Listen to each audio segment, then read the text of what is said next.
Sveiki, aš Artūras Arlauskas ir čia laida Iš kiemo pusės 962. Ačiū visiems, kad esate kartu, ačiū visiems, kad paspaudžiate patiktukus, kad prenumeruojate kanalą, būtinai prenumeruokite, tai labai svarbu, didina žiūrimumą. Ačiū visiems, kad paspaudžiate ir tą širdelę, ten galite tapti tokiais kaip ir mūsų rėmėjais, paaukoti mums kelis euriukus. Ačiū visiems už tai, kad ir paremėte tiesiogiai, pervesdami paramėlę į VŠI Muzika Mundi. Apačioje po šito video yra visi reikalingi rekvizitai, sąskaitos numeris,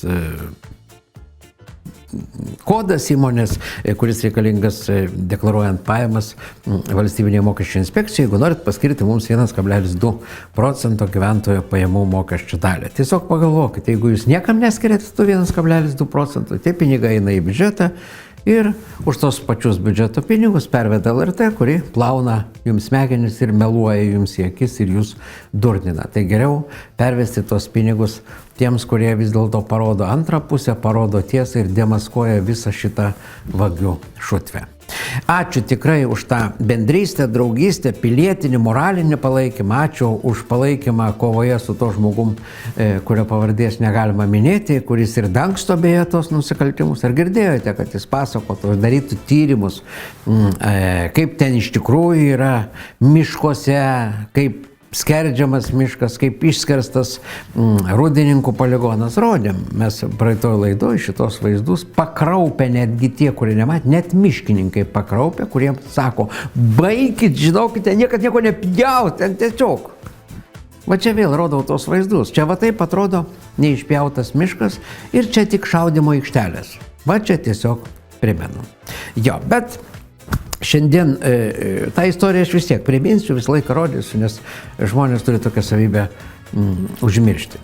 Šiandien pradžioj gal pasilinksminkim.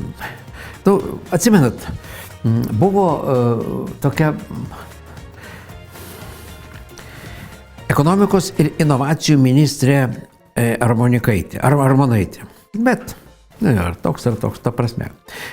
Partijos, kuri rūpinosi tik narkotikų legalizavimu ir, kaip sakyti, homoseksualių santokų įteisinimu. Ta prasme, iškrypusių santokų įteisinimu. Sakydavo, čia žinok, dabar toks normalumas yra.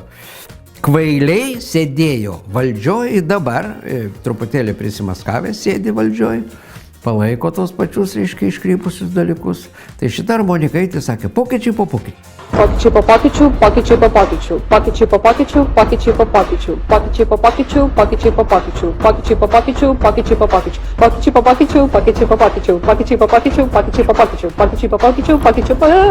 Čia ministrė, jeigu ką, buvusi. Čia ne šiaip kvailė kokia nors ar tiktokerė, bet čia ministrė. Čia ministrė darbo metu va tokius, reiškia, posus darė ir čia visiems atrodė, kad normalu, kad ministrė va tokia. Dabar ministras Budrys, nemažiau, praktiškai mano galva, esmė nesiskiria. Paklausykit. Kedų ministras, kedininkas. Sveiki iš Majamio. Saulė dar nepakilo, o Lietuvos užsienio politika jau kėduose ir juda. Šįsyk esu Floridoje, Jungtinių Amerikos valstijų vartuose į Centrinę ir Pietų Ameriką. Dalyvauju inauguracinėme Majamio saugumo forume, kuris yra skirtas saugumui vakarų pusrutulyje, kur čia Lietuvos interesas plėtoti santykius su Lotynų Amerikos valstybėmis, tam, kad galėtume turėti geresnės sąlygas savo verslams, tam, kad galėtume diversifikuoti rinkas, reikia diplomatinio priėjimo. Taip pat mūsų interesas yra mažinti Kinijos ir Rusijos įtakas globaliai, tam, kad turėtų mažiau ambicijų lokaliai prie pat mūsų sienos. Ką Lietuva gali pasiūlyti? Ogi unikalią patirtį, kaip mes atlaikome užsienio įtakas, kaip mes transformavomės, kaip mes užkertam kelią kibernetinėms, hibridinėms, propagandinėms ir kitokioms operacijoms Lietuvoje. Tai yra be galo visiems įdomu ir svarbu. Išplėtosime ryšius čia, turėsime stipresnius ir sąjunginius ryšius su Jungtinėmis Amerikos valstijomis. Prasibėgam ir gerai padirbėjom. Aš net, žinot, užsienio reikalai kėduose.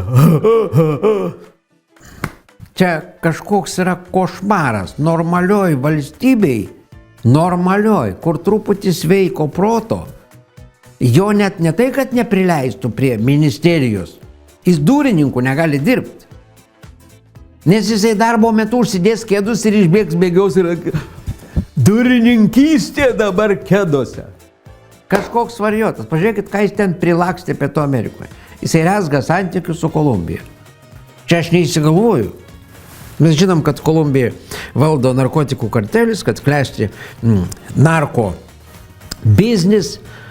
Jisai su gynybos ministru aptarė poreikį stiprinti transatlantinį ryšį. Mūsų užsienio reikalų ministras bendravo su Kolumbijos gynybos ministru. Gins kažką.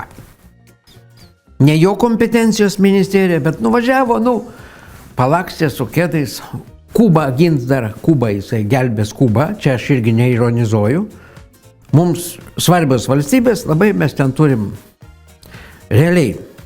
Pasižiūrėkite, aš jau rodžiau, atsidarykite užsienio reikalų ministerijos puslapį. Jų misija – ginti Lietuvos piliečius, rūpintis Lietuvos verslo interesais, plėsti ryšius, kad Lietuvos verslas turėtų eksporto rinkas ir panašiai. Jisai plėčia transatlantinius ryšius, kai čia narkotikus siuntas derina. O apie Kubą aš nemelavau. Lietuva stiprina dėmesį Kubai, siekdama išlaikyti JAF įsitraukimą regione. Lietuva siekia išlaikyti JAF įsitraukimą regione. Be mūsų Amerika Kubai praktiškai įtakos jokios neturi. Jeigu mes pasitrauksim nuo to klausimo, subirės Amerikos įtaka ten tam. Šalia savo krantų praktiškai subirės. Ačiū Dievui, kad bičas su kėdais nubėgo. Čia visa laimė.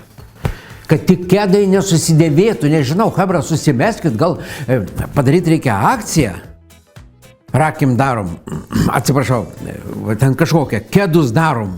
Užsienio reikalų ministrui. Susidėvės tie kėdai, liks nelakstės. Liksim be transatlantinių ryšių. Kuba išsprūs. Iškeliaus, išplauks sala į Atlanto vandenyną, gal net aplink Pietų Ameriką, žiūrėk, ir į Ramųjį vandenyną pateps slidės ir išeis iš įtakos. Mes realiai,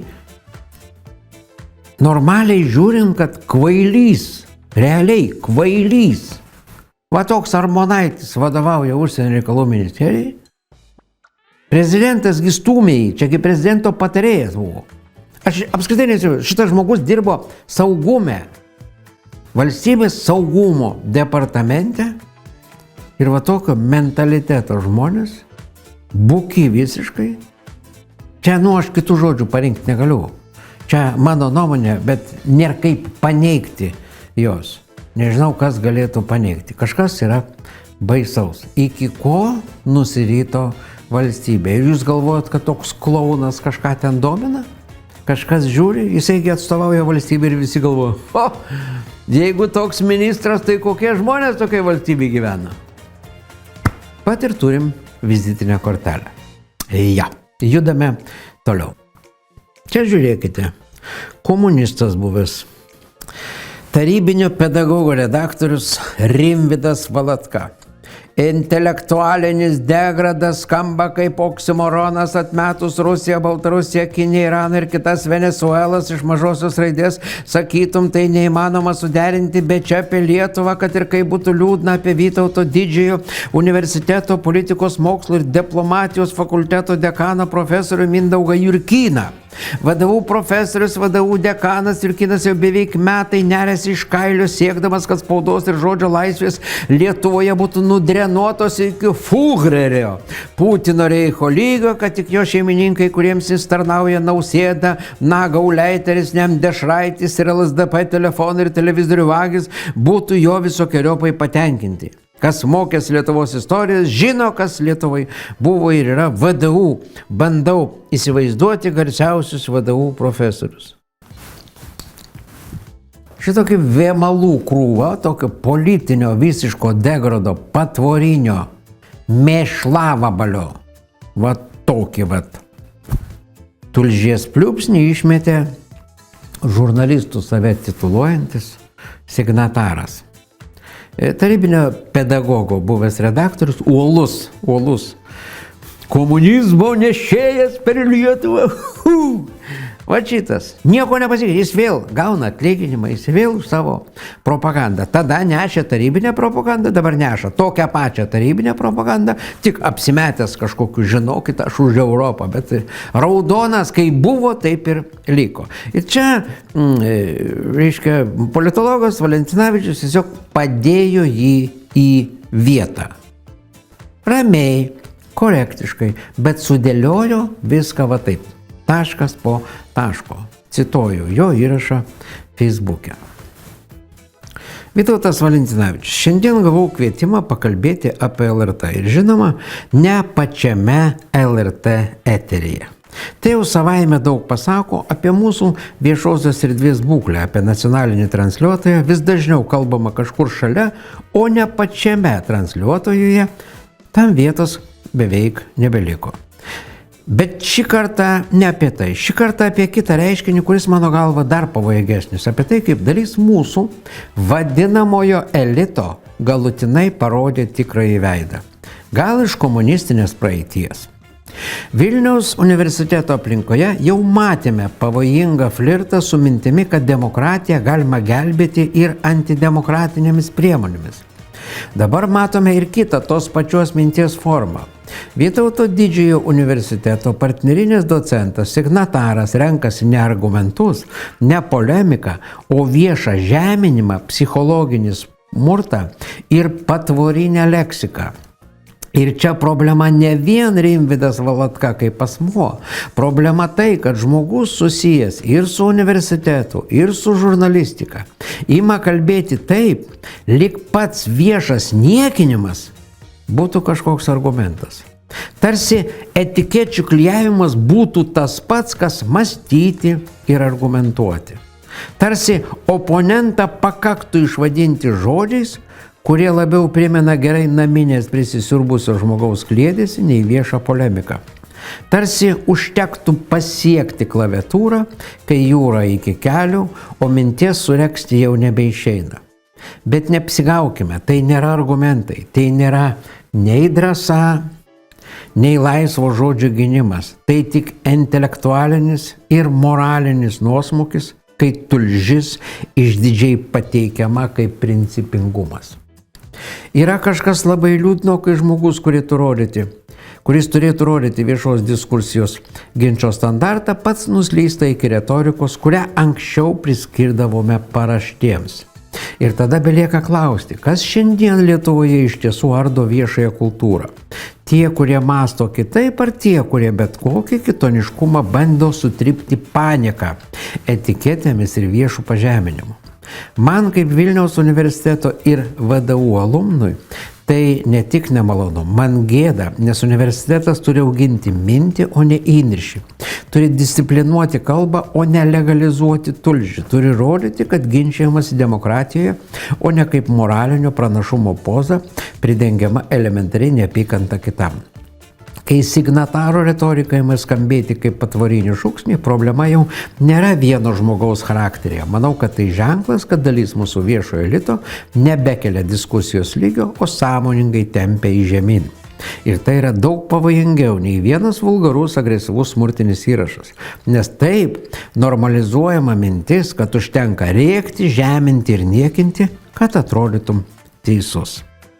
Čia, kaip supratote, Vilniaus universiteto ir Vytauto didžiojo universiteto absolventas, politologas Valentinavičius, va taip ramiai parašė įrašą apie Valatką, kuris pastarąjį turbūt 20 metų, jeigu nedaugiau, praktiškai va tokia retorika, jo yra stabili, pastovi ir kaip gerai pastebėjo politologas, tiesiog spjaudo, vemia ir sako, oi, koks tu apsispjaudęs. Čia kaip iš seno anekdoto. Aš jau pasakojau, kažkada autobuse važiuoja pijokas ir staiga išvėmė visą savo turinį ant moteriškės. Moteriškė sako, gyvuly, kaip tu atrodai? O tas sako, tu pasižiūrėk pati, kaip tu atrodai. Tai va čia, reiškia, Valatkos va tokia retorika, jisai va toks ir yra, ir taip apvėmęs kitai, jisai sako, pasižiūrėk, kaip tu atrodai. Jo, beje, mes žinom daug atvejų, mes kalbėjom savo laidose ne vieną kartą apie siūlymus šaudyti, siūlymus taikinti kitaip mąstančius, ten toks greitai ar lėtai ar pusiau lėtai reikia, kad reiškia tie, kurie klauso rusiškas muziką, juos reikėtų ten sunaikinti prie vaikų, pradžioje išvežti, ištremt, LRT transliavo jau visus šitos siūlymus sunaikinti kitaip mąstančius ir Kasčiūnas, nacis ir antisemitas, irgi reikia, kad čia aš cituoju, kad jisai nacis ir antisemitas, čia žydų laikraščiai taip prašo. Jerusalem Time, ten ir kiti. Jo, o jis kitus vadina nacis ir antisemitais. Nesusitarė jie ten su žydais tarpusavai, kas labesnis ten, koks ten antisemitas. Taigi tas pats Kasčiūnas irgi susėdė su svaro ar kilogramo ar 500 gramų, ten nežinau, ar puslitrio, reiškia, sėdėjo ir sakė, o dabar žmonės žino, kad turės tos kitaip manančius šaudyti, reikėtų, kad žinotų. Jo, tai užkertant visokiem tokiem skatinimams susidoroti su kitaminčiais, Ignas Vėgėlė, mokslo daktaras, teisininkas, buvęs advokatas, tiesiog dabar Seimo narys, pateikė įstatymo pataisą, kuri praėjo pirmą balsavimą, reikalingi dar 2 balsavimai, kad būtų galutinai įstatymas priimtas, kad sugriežtinti bausmę tokiem piliečiam, kurie siūlo susidoroti su kitaip galvojančiais. Šiuo metu baudžiamajame kodekse yra 2 veikos kriminalizuotos, kada yra grasinimas prieš asmenį su juo susidoroti arba jį nužudyti ir baudžiamas tik tai tais atvejais, kai toks grasinimas yra realus ir tas asmo, kuris pateikia grasinimą, jis jį realiai galėtų tokį grasinimą įvykdyti. Na, o šalia to yra 170 straipsnis, kur kalbama apie neapykantos skleidimą prieš grupę asmenų. Ir baudžiamasis kodeksas nenumato atsakomybės už tas veikas, kai asmuo skleidžia grasinimą nužudyti ar grasinimą sužaloti kito asmens sveikatą, susidoroti, kviečia tai padaryti viešai per visuomenės informavimo priemonės, tačiau to neketina pats įvykdyti arba nėra duomenų, kad įrodytų, kad tas asmuo ketina pats įvykdyti. Žinome pasaulyje įvykusius liūdnus atvejus, žinome ir suvokime turbūt, kad Lietuvoje reikia siekti telktis, siekti užkardyti bet kokį priešiškumą vieni kitiems. Tai čia ir turbūt prisiminti reikėtų ir Jungtinėse Amerikos valstijose Čarlzo Kirko nužudymą, kur buvo skleidžiamus siūlymai jį žudyti, bet nužudė kitas asmuo. Manau, toks užkardimas leistų mums labiau susitelkti, leistų išvengti susiskaldimo, leistų šitoj geopolitiniai situacijai, šitoj įtampoj, kuri dabar yra aplink mūsų valstybę, leistų mums labiau būti susitelkusi. Aš manau, kad tai labai teisinga, savalaikė, gal net truputėlį pavėluota pataisa, bet jinai reikalinga ir turėtų būti priimta, prieštaraujančių ten kaip ir nebuvo, visi supranta, kad visa šita per LRT, per visą šitą sisteminę žiniasklaidą brukama visuomenės skaldymo demagogija, propaganda iš tikrųjų yra labai pavojinga valstybėm.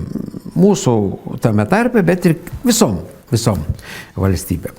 Ir pabaigai noriu parodyti dar tokį, kaip čia jums pasakyti, iš tikrųjų ir iš mūsų laidų paimtų fragmentų,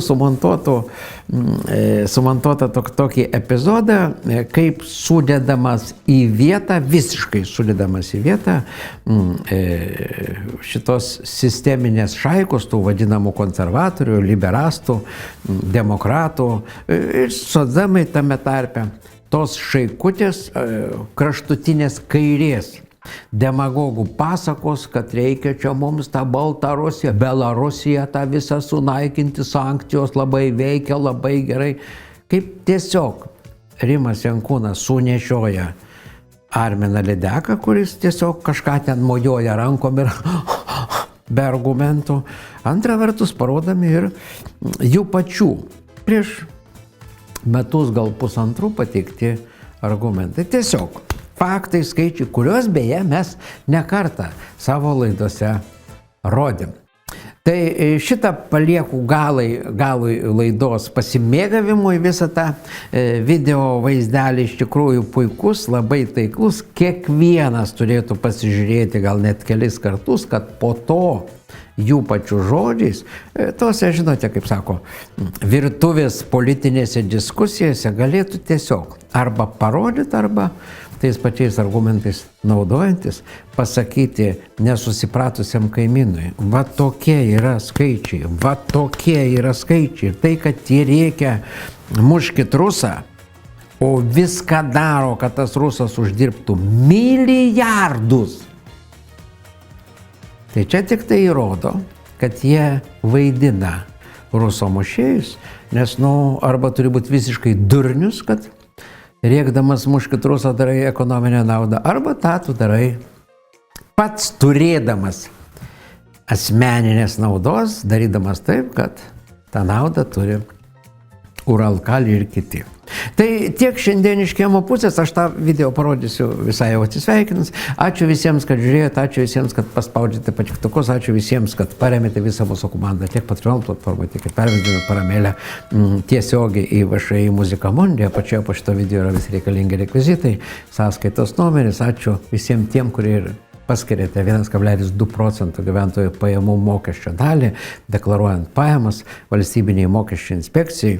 Kaip sakiau, tie procentai arba nukeliautų be jūsų valios, reiškia, bendrai biudžetą, arba jūs paskirėte mums, kurie jums parodo kitą pusę, tikrąją pusę, negrimuotą pusę, tiesą, kad jūs tiesiog galėtumėt suprasti, kas čia vyksta. Arba jūs, jeigu neskirėtų pinigų, tiesiog finansuojate tą pačią propagandą, kur per LRT jums ir plauna smegenis, kad tu Šimonytė jau tokia gera. Tik biški rezultatai valstybės blogi, bet čia jau žinokit, priešų yra užmačios. Tai tiek šiandien, aš kaip visada pabaigsiu, dar pakartosiu, kad video šitas visas vaizdelis, reiškia, jau bus atsisveikinus, po tamsos visada ateina šviesa. Ate ir žiūrėkite tą gražų pamontuotą video siužetą. Jūs jaučiatės, Rimai, dalyvaudamas politiniam žaidime, kuris legitimizuoja Baltarusijos režimą? Aš manau, Arba kaip jūs jaučiatės? Aš manau, kad Lietuva per daug susireikšmina čianai. Amerikiečiai bendrauja, o mes jau tokie mažiukai čianai galvojam, kad nuo mūsų kontakto čia kažkas priklauso. Gal aš atsakysiu dar kolegai gerbiamam Arminui, skirtingai negu jūs, aš manau, kad rezultatai šio susitikimo yra tikrai geri, nes pradedama taisyti, ką sugadino Ingridos Šimonytės vyriausybė. Nes tai ji pradėjo eksperimentus užsienio politikoje, kai jinai pasisuko 180 laipsnių kampu. Lukašenkos? Ne, nuo to... Anksčiau su Lukašenko. Kalbėkit pabaigti, gerai. Žiūrėkit, pasisuko 180 laipsnių kampu, nes visą laiką buvo balansavimas. Nebuvome draugai, bet nebuvome priešai. Pasižiūrėkit, pilna nuotraukų Kubiliaus su Lukašenka, Grybauskaitė su Lukašenka. Jūs negalite sakyti, kad viskas tas pats. Aš suprantu, kad susidorojimas su demonstrantas, viskas taip. Tiesa, vieną nuotrauką supainėjau, maniau, kad nuotrauka iš Minsko pasirodo iš Vilniaus 2021 metų rugpjūčio. Net nepasakyčiau, kad mes oponuojam socialdemokratų užsienio politikai. Aš sakyčiau, kad dėja konservatorių užsienio politika yra įbrukta socialdemokratams, nes Budrys labiau panašus man į Landsbergio politikos tęsėją negu į socialdemokratų ministrą. Jūs sakot, kad mes esam liberalai, aš dar nemačiau pasaulio liberalų, kurie verstų privalomai žmonės susileisti eksperimentinių skysčių tam, kad leistų dirbti tiesiog savo darbą. Iš tiesų, kolega Rimas labai daug čia keistų dalykų prisakė, tiesiog mandagiai iškentėjau, kol pabaigs pasisakymą, nepertraukinėdamas, bet beveik kiekvieną sakinį reikėtų reaguoti ir jį nuneiginėti. Bendra forma noriu pacituoti mūsų Lietuvos ambasadorių Liną Linkevičių, dabar dirbantį Stokholme, buvusių užsienio reikalų ministrą, kuris apie šią situaciją pasakė, kad jei nusikaltėlis pavogė 1000 eurų, o po po to sugražino 100 eurų, tai jau galima jam dėkoti ir atleisti nuodėmės ir nuo bausmių atleisti. Tai čia, kalbant apie Lukašenką, liktai ne iš Baltarusijos teritorijos buvo užpultas Kijevas Rusijos teroristinės armijos, tai užtat tos sankcijos ar ten dėl trąšų, apie kurias jūs kalbėjot, tai jos būtinos, jos reikalingos, kad tą režimą spaust. Tai, kad uždirba Rusija, mažiau uždirba ta Rusija ir reikia ir tą kanalą kiek įmanoma blokuoti, kad neuždirbtų. Tai jos Baltarusijos nuodėmės nelabai kur sumažėjo. Tai kaip Jūs manote, jeigu geležinkelio atstumas pailgėja, tai Rusija uždirba daugiau ar mažiau? Toliau kitas dalykas. Belaruskaliai verslas sutriko, kainos destabilizavosi, padidėjo 2, 3, tai ir 4. Tai jūs dabar pasakykite, Uralkaliai pelnas padidėjo ar sumažėjo palyginus su to, ką prarado Belaruskaliai? Čia yra demagogija visiškai.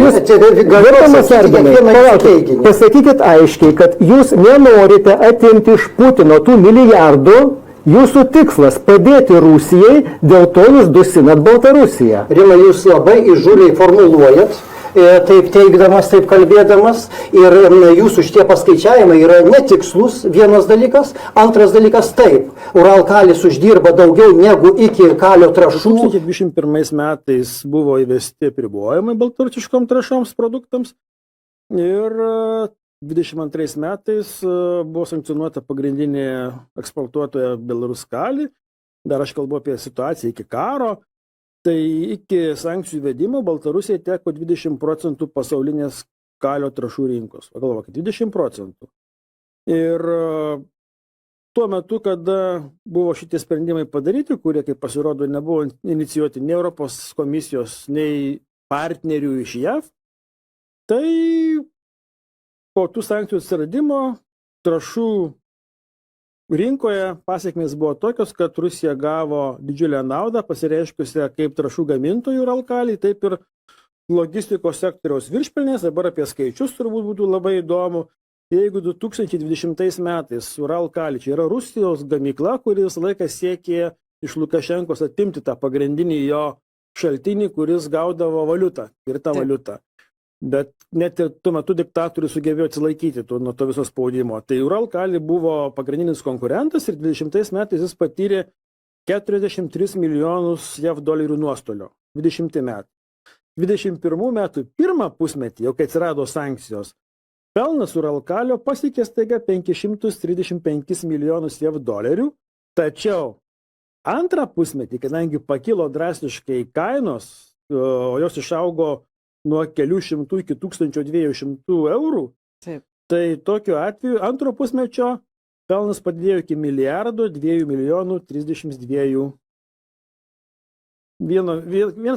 milijardų JAV dolerių.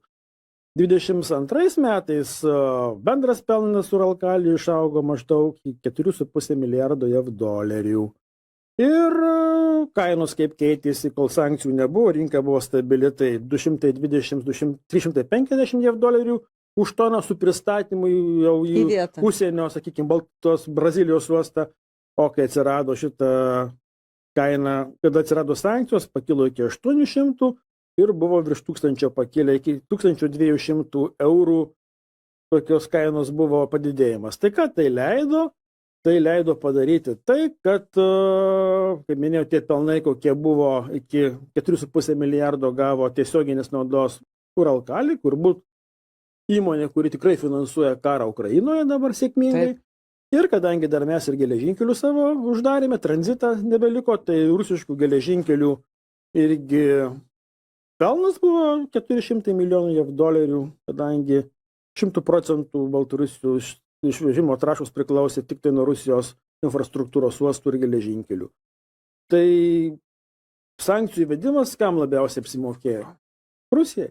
Čia buvo padaryta, iš esmės, mūsų iniciatyva, kur mums kalbėjo visą laiką, kad čia yra JAV partnerių prašymas ir JAV partnerių vos nesankcionuotos sankcijos įvisos, kurias Lietuva vienintelė iš ES valstybių ir pritaikė. Ir kas tas galutinis naudos gavėjas be Rusijos ar dar kokių yra, tai čia jau nebe mūsų turbūt ir jūsų galioje nuspręsti, bet kas nors galbūt pasidomės, ar čia buvo kas nors ne. Bet faktas, kad Rusijos ekonomika įgavo didžiulius finansinius rautus, kurie net nebejoju buvo nukreipti arba propagandai taip pačiai karo, arba tiesiogiai finansuojant кaro реикмем Руси. Удобрение – это стратегический ресурс в мире. Без него невозможна производительность сельского хозяйства. Ну, ключевой для России, для США, для Китая. Иначе люди у них там с голоду начнут буквально смысл набирать, если не будет калийных удобрений.